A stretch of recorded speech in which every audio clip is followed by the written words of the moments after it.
नमस्कार।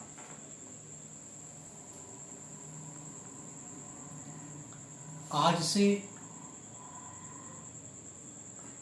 कुछ योगों की श्रृंखला प्रारंभ करते हैं और सबसे पहले उन योगों को लेते हैं जिन योगों को आज के समय में घटाने की बड़ी आवश्यकता है। सर्वप्रथम कुछ विद्या योगों को हम लेते हैं, जिसमें से सबसे पहला योग मैं आपके सामने इसे लेकर के आया हूँ।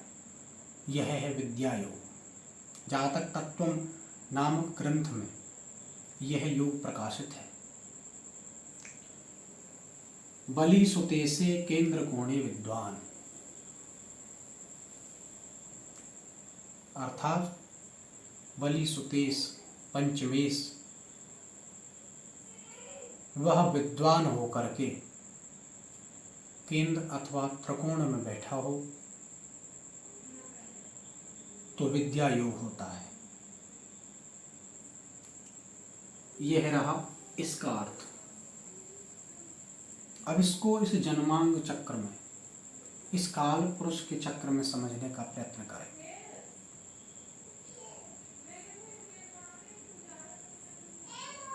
सबसे पहले समझेंगे कि केंद्र और त्रिकोण क्या है। जन्म कुंडली का प्रथम भाव, चौथा भाव, सातवां भाव और 10वां भाव, ये है केंद्र भाव।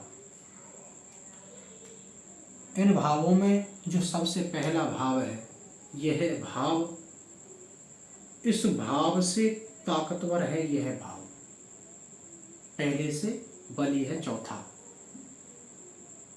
चौथे से बलि है सातवां और सातवें से बलि है 10वां। इसलिए कहते हैं कि केंद्र उत्तरोत्तर बलि होते हैं, सभी भाव उत्तरोत्तर बलि होते हैं। उसी तरह से त्रिकोण भाव होते हैं। त्रिकोण भाव है पहला, पांचवा और 9वां। पहला भाव ये, पांचवा ये और 9वां ये भी उत्तरोत्तर बलि होंगे। किस तरह होंगे कि पहले भाव से बलि होगा 5वां भाव और 5वें से उत्तरोत्तर बलि होगा 9वां भाव। इस भाव को त्रिकोण भाव भी कहते हैं। कुछ पहली वीडियो में मैंने सपारे के भावों के बारे में बताया हुआ है। उनमें मैंने बताया था कि यह भाव विद्या का भाव है, यह भाव भी विद्या का भाव है और 9वें भाव से भी विद्या का विचार किया जाता है, चौथे भाव से भी विद्या का विचार किया जाता है और लग्न से तो सब कुछ विचार करना चाहिए। परंतु यहाँ पर जो सूत्र है उसमें केवल पंचम भाव के विचार के लिया गया है।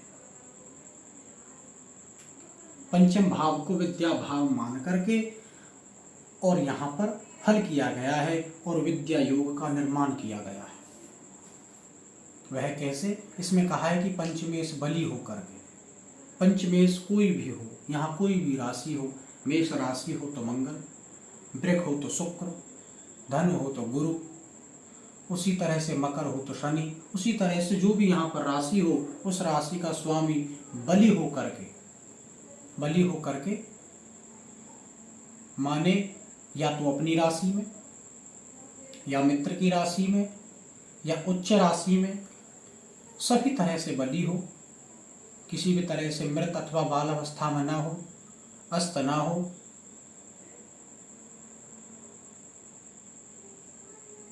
बलि होकर के अगर इसी भाव में बैठ जाए तो जातक विद्वान होगा, गुणी होगा, संस्कारवान होगा, ज्ञानी होगा।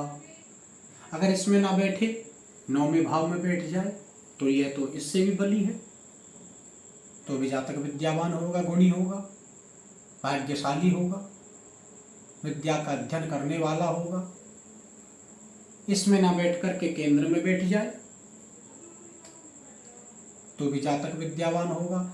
और अगर के इन तीनों भावों में ना बैठ करके और इन भावों में भी अगर बैठ जाए तो केंद्र त्रिकोण योग अपने आप बन ही रहा है। पंचमेश अगर बलि होकर के इन चारों भावों में और 9वें और 5वें भाव में जाकर के बैठ जाए तो विद्या योग का निर्माण होता है। ऐसा जातक गुणी होता है, ऐसा जातक विद्यावान होता है, ऐसा बालक एक अच्छी बुद्धि वाला, प्रखर बुद्धि वाला, कुशाग्र बुद्धि वाला होता है, विद्या का अध्ययन करता है।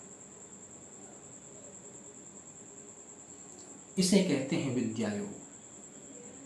इसी तरह से आगे आने वाली इसी श्रृंखला में आने वाले अनेक योगों के बारे में यहाँ पर बताया जाएगा। नमस्कार।